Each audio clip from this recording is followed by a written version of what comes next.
Alright guys, so I thought I'd take a little bit of a break from the furnace build. That is coming along. I got quite a few videos that I'm waiting to edit.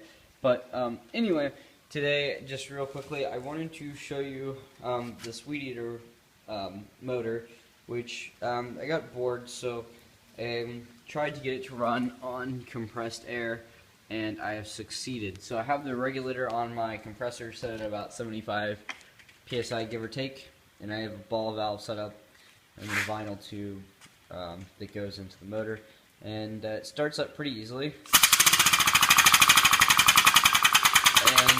it seems to idle pretty well as well, but then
Alright, well, anyway, I thought I'd just show you that real quickly.